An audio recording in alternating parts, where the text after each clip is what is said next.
there. Good evening. Welcome to News Night here on Metro Television. My name is Bridget Otu. Thank you so much for joining us tonight. Stories making headlines.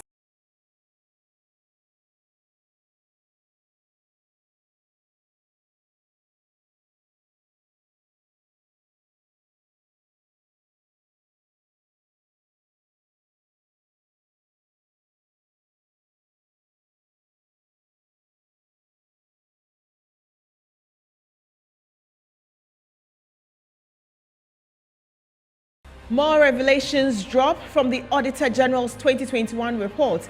A shocking 374 academic programs at the University of Ghana unaccredited, as over 4 billion cedis, state contributions yet to be settled. We'll have other insights for you. ECG triggers yet another process to secure 148% increment in electricity tariffs as the new 27.15 upward adjustment takes effect from tomorrow, 1st September 2022. Health Committee of Parliament takes on the Health Minister Kweku Agyeman mainly for failing to ensure work commences on the multi-million-dollar La General Hospital project, which has remained abandoned for 2 years.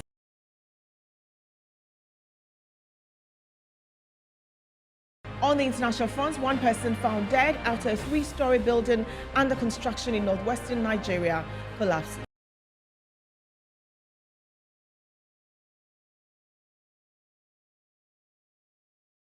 Hello again, and our very first story tonight. And the Auditor General's 2021 report has revealed that 374 academic programs at the University of Ghana are unaccredited. The report also noted some academic programs offered by the Kwame Nkrumah University of Science and Technology have not been accredited. We have more in the following reports. Out of the 374 unaccredited courses offered by the University of Ghana, 14 of them are diploma programs. 80 out of the 374 programs are undergraduate courses. Postgraduate unaccredited courses are 213 and 67 PhD courses. According to the auditor, it was noted that the university advertised 374 academic programs on the various web portals that had the accreditation expired or requires re-accreditation during the period under review. The running of unaccredited courses is in contrast to Section 36 of the Education Regulatory Bodies Act 2020 Act 1023, which provides that a person who runs or advertises a tertiary education program that is not accredited commits an offense and is liable on summary conviction to a fine of not less than 10,000 penalty units and not more than 20,000 penalty units, or a term of imprisonment or not less than 15 years and not more than 20 years, or to both. The Auditor General recommended that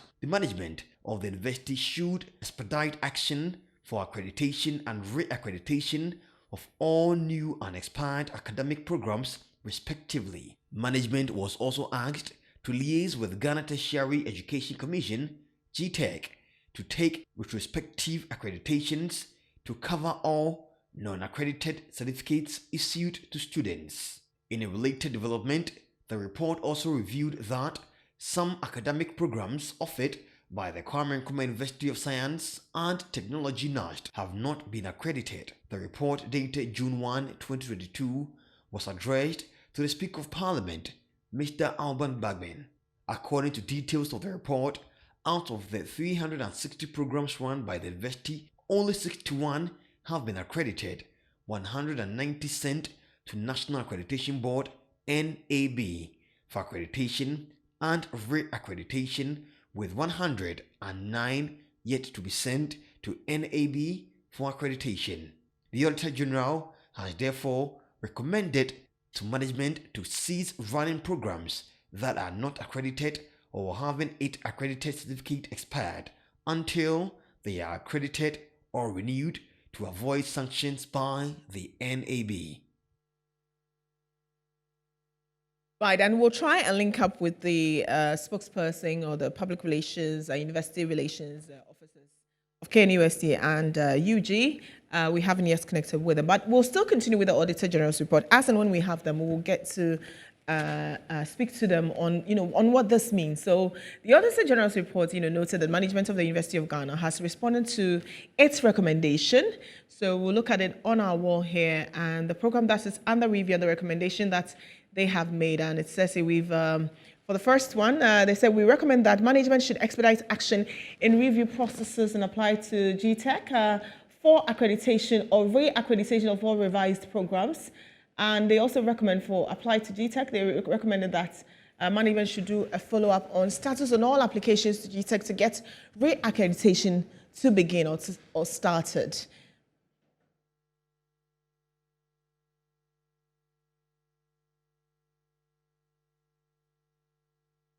We recommended that all concerns, that's the re-accreditation ongoing, says we recommend that all concerns raised by the visitation panel or team should be addressed without delay to enable the board of GTech complete the accreditation process. They're also saying GTech lacks the capacity, and so they recommend that management should liaise with GTech and the appropriate authorities that have the capacity to work on the accreditation without further delay. Again, we urge management to comply with requirements of the Education Regulatory Bodies Act 2020-1023. And we reiterate our recommendation. In other words, they are going to over the recommendations for the various universities. All right.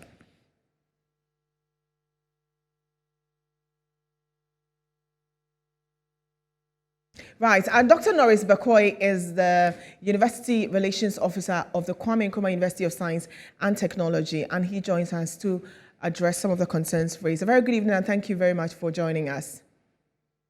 Good evening, how are you? I'm well, thank you. So for people who are hearing this, they hear 360 programs that are unaccredited, that only 61 out of the 360 programs are accredited. They are a bit alarmed. Just help us appreciate what this means. Why is does that situation exist? I think that this story is overblown. Okay. Because and a lot of people are misled.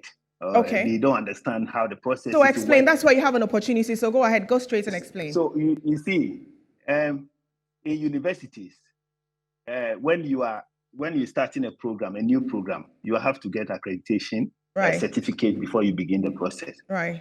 Once it is running, you do what you call re-accreditation.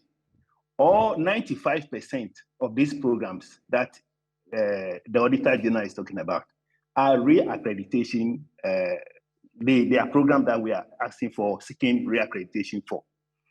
And as I speak to you, we have submitted over 468 of those applications to the GTech. Okay.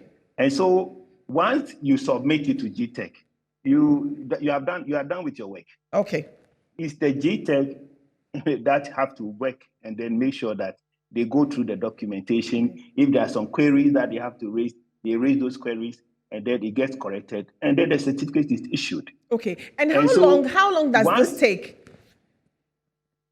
Well, that one we can't control GTech. They are the regulators. We can't tell them that we have brought this one. It's not like the situation where you are sewing a dress and you send it to a tailor. You can tell the tailor, I want the dress tomorrow. This one, it's a process. They have to go through the process, the nitty-gritties. Have to go, if there are things, the queries that they raise, they have to raise those queries. And then the corrections are made. And then the process is completed. And so for anyone to say that those programs are unaccredited, it's not correct. Okay. Because you see, if we have to say you have to get certificates for a program which is already running before you run, all these universities in this country wouldn't have been doing. I think that by now they would have closed down. Okay, so is this also, yeah, I get it. Is this also to suggest that perhaps at that time of the audit, it may not have been accredited, but as they are putting their report together, you would have the accreditation for it. So does the number even represent the actual numbers that are there? This thing is 2019. Okay. And you see, the programs have different times that they elapse. You understand the point? Yes. So as and when they are about to elapse, you kickstart the process. So for Auditor General to say, to lump all of them together and say, oh, those programs don't have accreditation, that the university, he himself doesn't understand how the system works. Okay. And somebody must explain to him, or he needs orientation Right. on this matters. So when they are recommending that you cease running those programs because they are not accredited, what would you say to them? He is completely uninformed. Okay. KNUST has over 85,000 students. Okay. University of Ghana has 66,000 students. And then you ask the university, and these are not new programs. KNUST has been in existence for 70 years. Right. So the university has been running these programs before even the GTEC or the NAB, National Accreditation Board, was set up. Okay, all right. Thank you. You understand the point? Yes, so I get it. If you say we should stop running, is to say that close down all universities in this country and let GTEC accredit all those, or finish or complete accrediting all those programs before the schools come back to school. And again, I want to caution all of us, the media and all other stakeholders, including the Auditor General. These universities, KNUST, the University of Ghana, these are the biggest universities in this country. And we have a reputation to protect. And so when you come and then you bring out this kind of damning reports, then you are tarnishing the reputation of the university. And it is not good. Thank you. Thank you very much for talking to us. We'll also, again, go and speak to Dr. Peter Partey, and he's Executive Director of the Institute of Education Studies, for just to understand, what KNUST is saying. He's simply saying that the Auditor General does not understand how the universities function, and that if you say the programs aren't accredited, it is inaccurate. What does he make of this? Good evening. Thank you very much for joining us. Good evening. Right. I'm sure you heard the spokesperson for KNUST say the Auditor General is uninformed. Where do you sit on this, with this revelation, and what is coming out of KNUST? All right, thank you. I think he's right. He's right because I've been saying that we have to understand the processes. We have what we call accreditation of institutions. Then when you accredit the institutions, then you go inside the institution and then you accredit the programs being run by the institutions. Then when the accreditation given to the programs runs for its time and it has elapsed, you go for re-accreditation. I see no problem with institutions running programs that have already been accredited and needs to go for re-accreditation. What they should have done was to give us the number of programs that need re-accreditation, the number of programs that need fresh accreditation, that is, programs that are being run without accreditation at all. Then we could have had a more informed discussion on this. But to talk about programs that need re-accreditation and say that they should stop running it, it is like this. You are not saying that until you re-accredit these programs, the university should not admit students. It has impact on academic staff. It means that those who are teaching those courses or courses within that program would also be rendered redundant. And that is practically and technically not feasible for any tertiary institution to do. So while the program is being run, go ahead, continue. While the program is being run, you apply for re-accreditation, and it takes time. It takes a lot of time. The process is cumbersome, very, very bureaucratic, and then it takes time for them to go through all this. So I think that this whole issue is something that if you are within the system, Hello, Peter. I am sure the same thing, right, will replicate itself at UG, University of Ghana, KNUST, and other universities. So what would you say should be the link, or what should Auditor General do when they are reviewing institutions like this to avoid, such and such situations as we're seeing now? Well, I think that they should have asked the professionals to walk them through the process, because in that same report they indicated that there are about over 100 courses that have been sent for accreditation. Now these courses have been sent for re-accreditation. Now these courses are already with GTEC.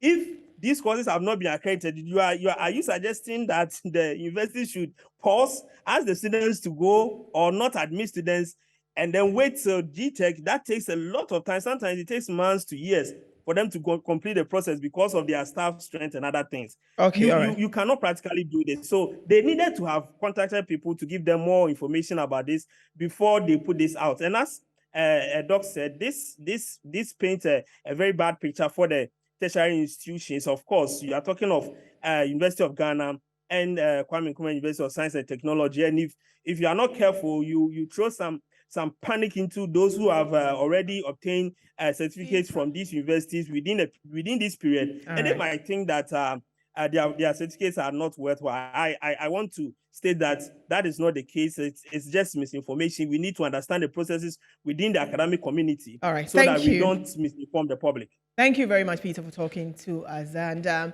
we'll move away from that. In fact, we're staying with us, but then government spokesperson on governance and security, Palgrave Boache Dankwa, has advised the public not to overly blow the reports of the Auditor General out of proportion, but to wait till investigations are done. However, MP4 Central Murtala Mohammed disagrees, describing the situation as illegal. According to him, a country that does not have a fair judiciary system puts the democracy of the country at stake. And they spoke to my colleague, Annie Efuampofu, on Good Afternoon Ghana. All these vehicles, really, that are sold, the money comes into the government coffers, and which is also part of our entire revenue mobilization. And so let's not overly blow the issue out of proportion. These are long-serving judges who have worked well their entire lives, and often, you would retire with a vehicle, and if they want to auction those vehicles, you would be the first person that will be given an opportunity to purchase the vehicles. And these vehicles have been assessed by no other motor agency than the STC. And so I think it brings a lot of the matter to rest as we bring the clarification to the issues. It's not as though the judges have auctioned vehicles for themselves. The reason why this has become a major concern is that you are dealing with the judiciary. You are dealing with people who have a privilege of opportunity to dispense justice. Now, the Auditor General himself in the report says that there was no clearance. Any sale of state risk fund or material or any state vehicle or whatever that is going to be sold, after the sale, it serves as a means of generating money to the state. And the only ministry responsible to ensure that those monies are generated as a result of the sales is the Minister of Finance. So if the Minister of Finance never gave their clearance, any other auction that took place was illegal. In any case, vehicles that are allowed to be bought by public office workers who use them, I don't think include Land Cruisers. Saloon cars, you are allowed to buy those saloon cars to auction. I don't think they include Land Cruisers. I stand to be correct, but I don't think they include Land Cruisers. Even as ministers and deputy ministers, you are given the opportunity to buy the saloon car that you are using. In any case, that sale, the Auditor General says that it was null and void. Now, I was expecting that even before the valuation is done, that body that is doing the valuation, in this case, the STC, they would have indeed done the valuation based on authorization coming from the Ministry of Finance. That authorization was not seen. It was not there, yet they went ahead with the valuation, and for which these vehicles are purchased. You see, when we raise this issue, and let's get something very clear. Annie, I'll be the last person who wants to berate the judiciary. When you don't have fair, honest, and transparent, judiciary, then your democracy itself will come to. And Director of Advocacy and Policy Engagement at the Center for Democratic Development Ghana, Dr. Cody Asante, says laws must be enforced in the use of public funds to surcharge defaulters. In his view, this will deter institutions or office holders from either embezzling funds or being irresponsible in their spending. The Auditor General, since releasing the 2021 report on Tuesday, August 30, 2022, has received a lot of bashing for lack of action against persons implicated in the 2019 and 2020 audit report. Yet another report has unraveled practices deemed corrupt that deplete state coffers. Among other things, the audit showed that lapses in the management of public finances led to losses of over 1 billion Ghana cedis in 2021 by ministries, departments, and agencies. Speaking on the matter, the Director of Advocacy and Policy Engagement at the Center for Democratic Development, CDD Ghana, Dr. Cody Asante, bemoaned the lack of action. Year on year, we are getting all these records and documentation of people misapplying funds, not accounting for funds, and yet we are not getting any sanction. We are not getting any accountability. And I hear people say, well, this is Parliament to determine, which is not, it's not grounded in the Constitution. Constitution is very, very clear. If the Auditor General makes a determination that there's an irregularity, he normally would disallow the expenditure, and then the Constitution says you have to surcharge. So the Auditor General might be saying, oh, I recommend that you should retrieve this money. How can you entrust the retrieval of the money to the person who actually committed the offense in the first place? That's why we are not getting any returns. He believes it's about time sanctions are applied to defaulting institutions. It's in all our interest to make sure that if we have agreed that if you are using public funds, this are the rules which you are supposed to follow. Follow those rules. If you don't follow those rules, there will be a sanction. So next time, you'll be more careful. Right? So I think what has come out is actual confirmation that this surcharging tool has to be implemented.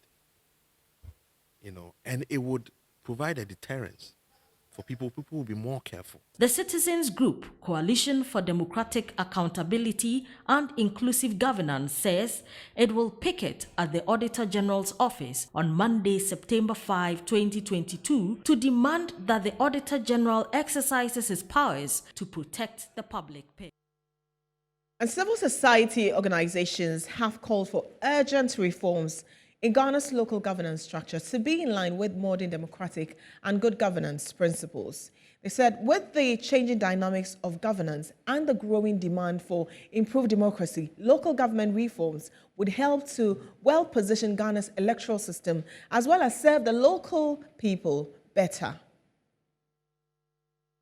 At a multi-stakeholder conference on local government reforms by CDD Ghana in Accra, the civil society organizations called for the need for stakeholders to build consensus to broaden citizens' understanding of how structures in local governance work to help achieve the intended purpose. Are we likely to see reform of the executive government system? And in our time of the Fourth Republic, under these three parties, how do we get them to also take constitutional amendment reforms and the reform of the local government system, which would impact on the central government as well? How do we get them to take it, isolate it from elections, and take it as a very important thing they must do to strengthen Ghana? They argued that the election of metropolitan, municipal, and district chief executives would promote accountability at the local government level and also ensure rapid development of these areas. The composition of the district assembly under the present constitution is such that as 70% of the members are elected by the people, 30% are also appointed by the president. You can't give the ruling party 30% of the membership. Already they are majority. If they get a few more people elected. So you simply cannot have a multi-party local government in which the government still has 30%. That provision of the constitution must go. Multi-party realities are a de facto situation at the district level. It is a fact that they are acting on partisan levels. There is no compelling reason why we must formalize that. It is my view that we don't have to, just because it is a fact on the ground, for us to formalize that. Obi Amoa is the Deputy Minister of Local Government, Decentralization and Rural Development. The communication strategy for the NDPS 2020-2024 has been prepared to facilitate effective implementation of the policy and increase public awareness of decentralization reforms.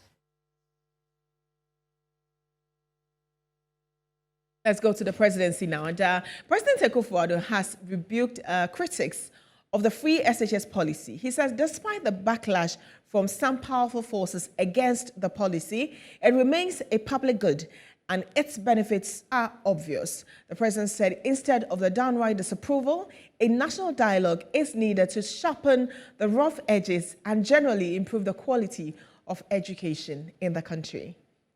Leadership of the National Union of Ghana Students called on the President at the Jubilee House to address pertinent issues confronting the educational sector. Key amongst them is the need to review the school feeding grant and the non-payment of allowances to trainees at various nursing and teacher training colleges, and many more. Addressing their concerns, the President says the challenges are due to budgetary constraints, but called for a national conversation on the way forward. Well, so many of the issues that you have brought forward, even though there are single items, all feed into the broader conversation of how much money is the society prepared to devote to education in all its various ramifications, whether it's talking about the feeding of children, whether it's talking about allowances for nurses and for teachers, we're talking about the level of monies that are devoted to scholarships, public scholarships. All of this should form part and parcel of that discussion. Already we spend considerable amounts of money on education in budgetary terms. I think you're aware of it. Higher than virtually all the countries on the continent. But nevertheless, as you can see from your own recital, it's still, if you like, inadequate. Already there are some who are eager to curtail some of these important initiatives like the free senior high school policy. There are powerful forces in the society that are against it and who are insisting that education should be what your parents can afford, and they should all contribute to paying for education. The same at the tertiary level. But I have a different view. I think that it's a public good. The benefits of it for the nation, for the society are obvious. He assures students that government is working to pay the allowances. Government has paid attention to your quest, your interventions, and is doing something about it, whether it's about scholarships or the nurses' training allowances. I'm particularly disturbed by the fact that virtually all of this year they still haven't received their allowances, and something needs to be done about it.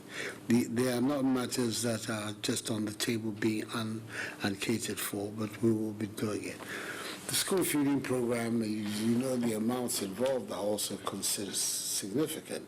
I mean, to move from 1 CD to 2 CDs, for instance, the budgetary incidence is obvious. It's 100%. It's 100%, and yet I suspect that should be a more realistic figure. The president also condemned the violent clashes that have rocked 2 major universities in the country and commended the NUG's leadership for taking steps to resolve the disagreements. It's distressing to wake up or to hear that student activities which ought to be normally without violence end up in halls fighting each other and destroying properties.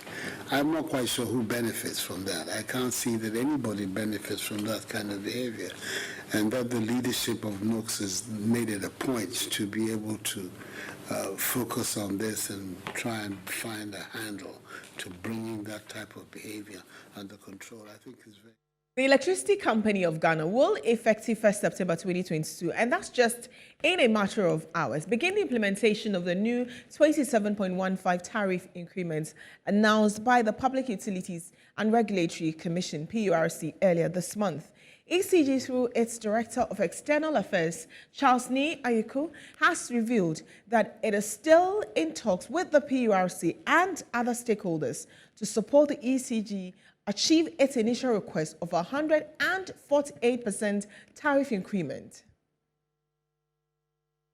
In a statement released by the Electricity Company of Ghana, the implementation of the new tariffs will begin on Thursday, 1st September 2022. The ECG in the statement also said consumers will pay more than the percentage increase announced by the Public Utilities Regulatory Commission. Explaining this in a statement signed by the Managing Director of ECG, Samuel Mahama, the average percentage increase is on energy consumption only. Therefore, the addition of statutory levies and other fixed charges will increase the average percentage announced by the PURC. Reckoners have been made available at all districts and customer service centers nationwide to assist customers fully understand the process of the implementation. Speaking to Metro News, the Director of External Affairs of the Electricity Company of Ghana, Charles Ni Ayiku said the ECG is still in talks with the PURC and other stakeholders to support the ECG achieve its initial request of 148% tariff increment. We know that, yes, it's not enough. We are still having conversations with the PRC and other stakeholders to support in this regard. But yes, we would make sure that we would provide the service and assure our customers and stakeholders of our commitment to ensuring a smooth implementation of the new tariff. As you are also aware, the new tariff would also boost our business community. He, however, assured consumers of a seamless delivery of service while they engage the PURC. The ECG has charged its customers to take charge of their consumption by conserving energy, which will lead to spending less on electricity. And the Health Committee of Parliament has taken on the Health Minister, Kweku Agyeman-Manu, for failing to ensure work commences on the multi-million-dollar La General Hospital project. And that is still to come, together with NAPCO, who are threatening to demonstrate over unpaid allowances. We'll be right back with more. This month is the 29th month. Is the 29th month. And look at what is going on here. Absolutely nothing. What is even hurting is that immediately we entered here, we saw them packing, things, materials on the site and moving away and leaving us here.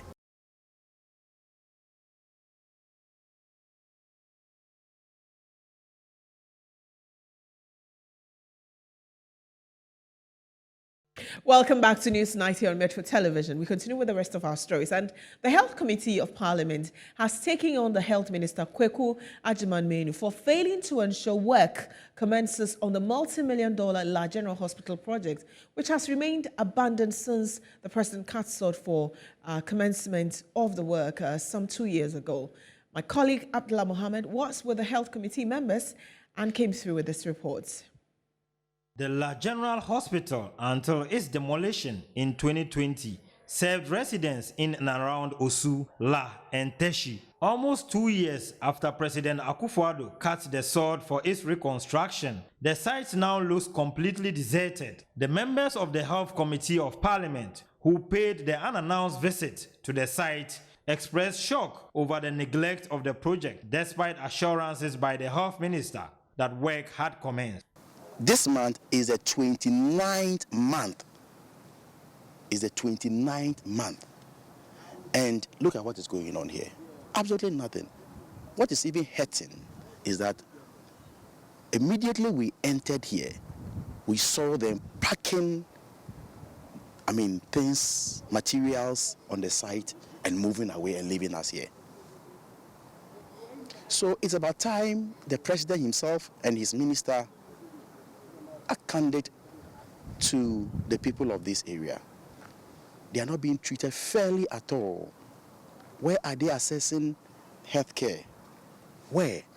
If they had left the old structure, at least it could have been responding to their health needs. So making the news is not our target, as I indicate to you all the time. The committee questioned government's commitment to improving on healthcare delivery when no attention has been given to the project. If we have to come here 100 times, we will come here. Getting the job done is our target. And we'll continue to come here until this contract or this project is fully executed. We are telling the minister, that we are religiously following his lies. We are religiously following his lies, and that we are telling him that nothing is being done here.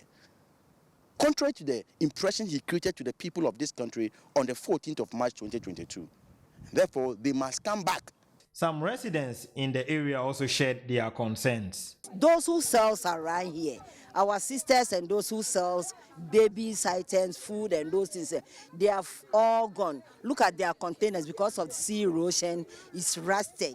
Even now, if they have to come back, they have to go and find another containers and put it down before they come. So we are pleading with the government. We need the hospital badly. We need it because there is no hospital around this here.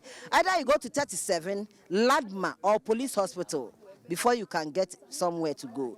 The minority members on the Health Committee of Parliament, led by its ranking member, Kobna Minta Akando, are not happy with the stage of work on this particular project because they are saying that despite approving an amount of 68 million euros for the construction of the La General Hospital, no work has been done on the site as of today, 31st August 2022. They have served notice they would use all available tools at the disposal of the committee to ensure that the health minister accounts for the amount approved for the construction of this particular project from the La General Hospital site.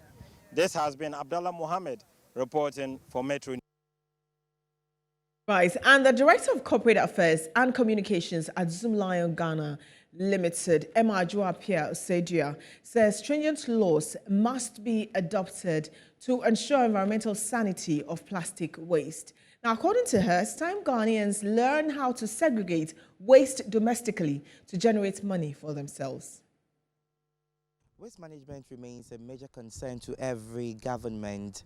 There is a need to look at how best we can segregate our waste in order to ensure that we achieve the stated goal of making Ghana one of the cleanest cities in Africa. I'm here at the Zoom Lion Ghana Company Limited to interact with the Director of Communications to know what are the roles and responsibilities of the outfit in ensuring that waste is properly managed, especially plastic waste. In the chain of waste management, individuals have the responsibility to manage their on-premises waste in the best way that is supposed to be done.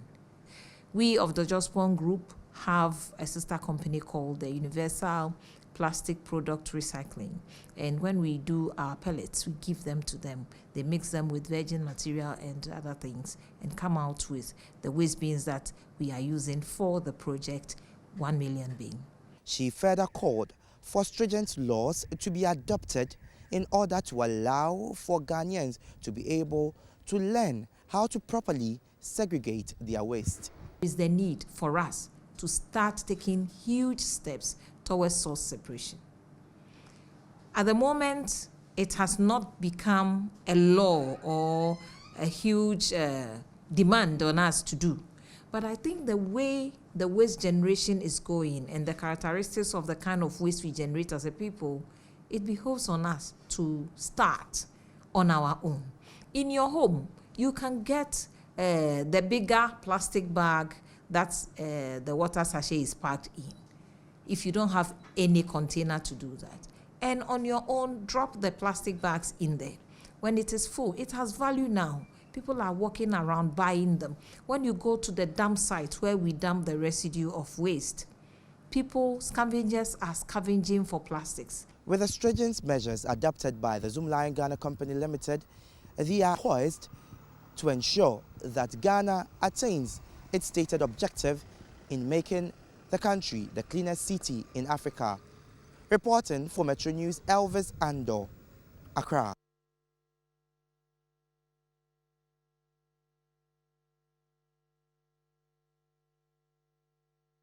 My colleague Elvis there. And beneficiaries of the Nation Builders Call program, NAPCO, have served notice to picket at the Jubilee House on September 6th to demand their 10 months arrears salary and permanent jobs government had promised them. The group about a week ago petitioned the Vice President, Dr. Mahmoud Bawumia, on the issue, but are yet to get feedback from them. Meanwhile, the program is expected to end tomorrow, September 1, and we will definitely follow up and bring you more on this story. And that's it from this segment. Next, we have Business. Winston Taki is on standby.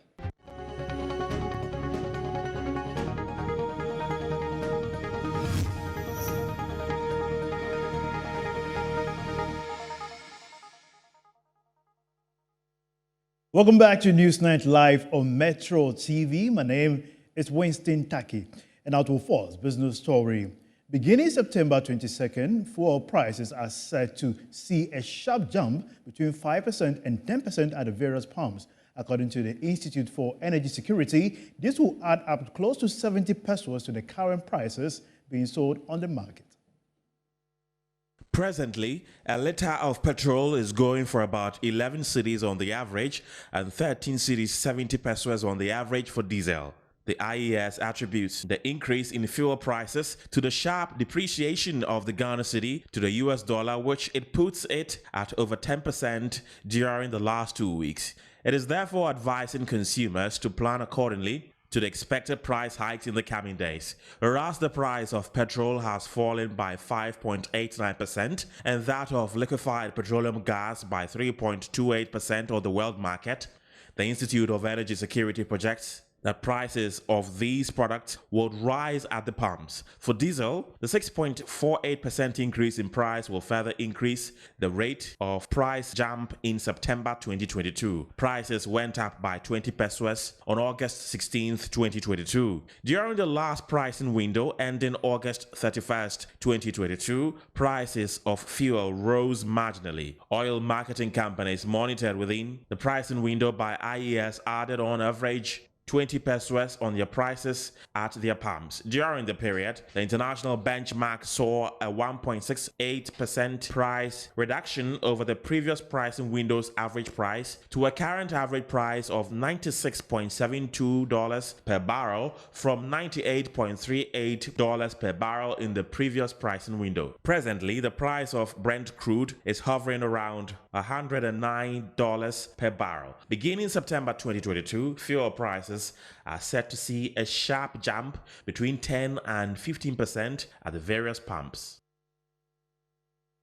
Now, away from that, Professor of Finance at the University of Ghana, Professor Godfred Bobkin, has said the $750 million Afrexim Bank loan will only provide short-term relief to the economy.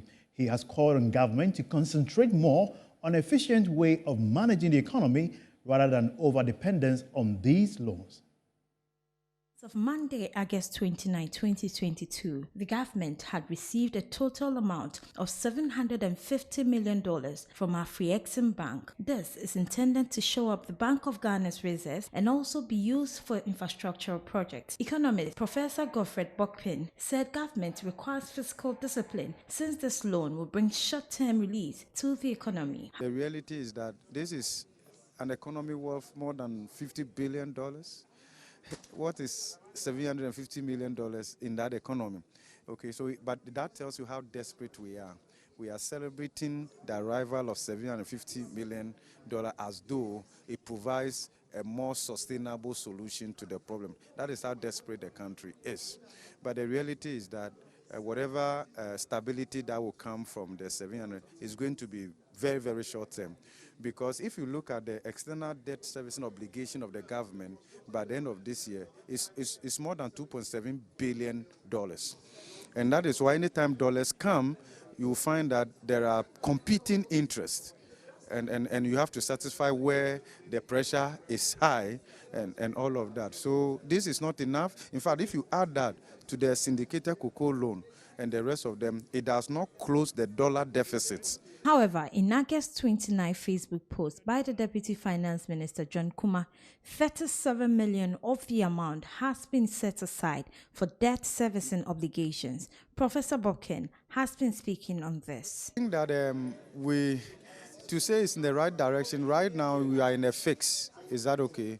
So if some of these debt servicing have to be done in a foreign currency, okay, and now you have received a foreign currency, you want to be able to manage many of these things. So part of the loans that we borrow for infrastructure, When they come, they hit Bank of Ghana's account, and then the CD equivalent will be used in the infrastructure that they want to do in the local economy and all of that. But we have also had instances where we have gone for loans and we actually didn't use them for the purposes for which they were procured per document that went to Parliament. He spoke to Metro News on the sidelines of the Natural Resources and Governance Institute's program in Accra, organized on the theme Review and Compliance of the Public Financial Laws in Ghana, Digging Ghana from the Trenches. That'll be all for business here on Newsnight. My name is Winston Taki. Sports is next with Phil John Corte.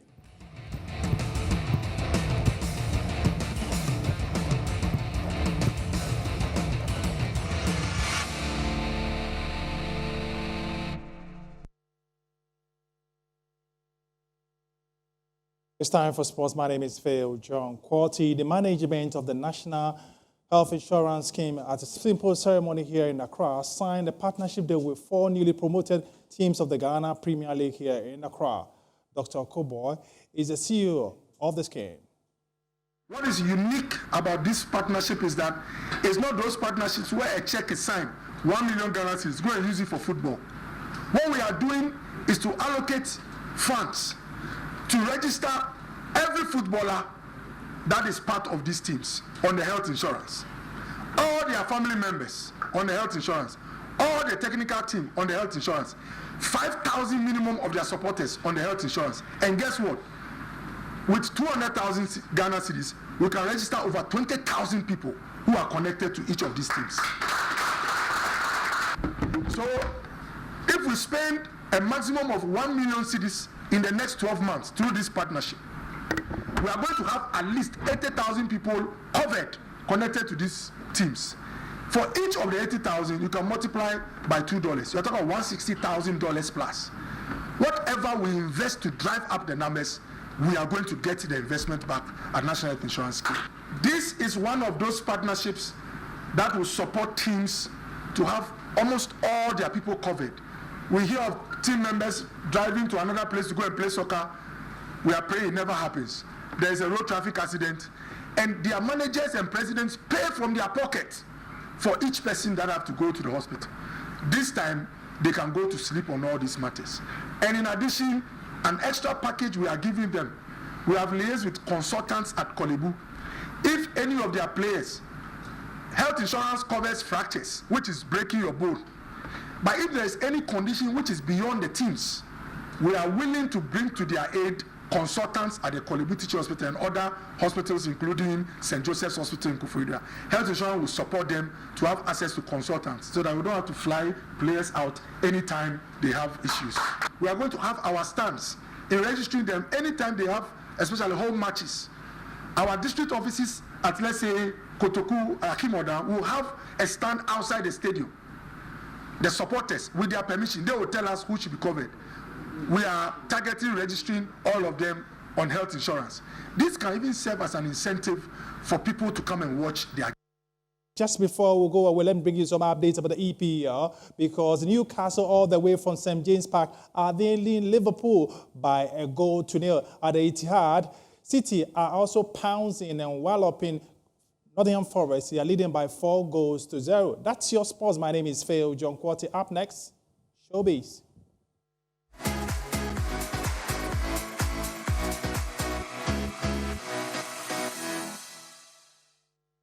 It's now time for entertainment news. Now, Wednesdays are set aside to celebrate women, and hence the hashtag Woman Crush Wednesday. So today, we celebrate 3 women in the entertainment industry doing well. We celebrate Becca, born Rebecca Champon, who is a singer and songwriter. She recently secured a master's degree in brand and communications with a record GPA of 3.92. She was the overall best student in the 2022 graduating class and also the valedictorian. Also on our list is Jackie Appiah, a Ghanaian-Canadian-born actress. For her work as an actress, she has received several awards and nominations, including the awards for Best Actress in a Leading Role at the 2010 African Movie Academy Awards and Best Actress in Supporting Role at the African Movie Academy Awards in 2007. Jackie is loved by all and is a philanthropist. Last but not the least is Noella Riala, known with the stage name Riala, is a Ghanaian Afropop singer-songwriter. She sings in her native language, Sisala, Wala dialect, and English, often combining all three languages within her songs. The African Lioness, as she calls herself, is also associated with UNICEF Ghana and the Ministry of Gender, Children and Social Protection of Ghana in campaigns against child marriage, child poverty, health, and sanitation. She headlined the 15th London African Music Festival in London. In March 2021, she was among the top 30 most influential women in music by the 3 Music Awards Women's Brand. The Nigerian superstar Wizkid's 4th studio album, Made in Lagos, is certified gold in the United States of America.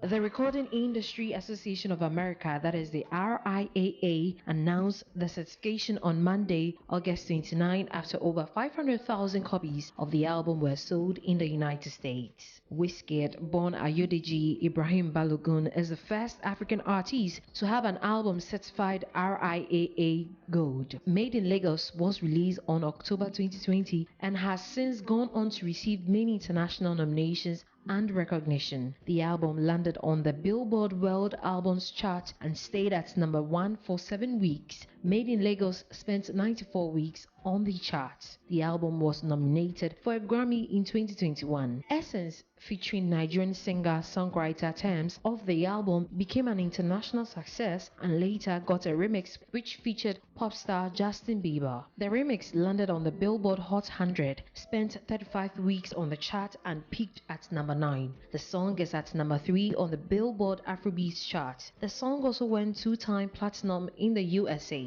Essence was awarded the Best Collaboration at the 2020 BET Awards, making Wizkid and Tems the first ever African artist to win a major BET Award category. Well, that's it for entertainment news on Newsnight. My name is Harriet Addy. Bridget. Thank you, Harriet. And that's one of my favorite songs by Wizkid. International news is next.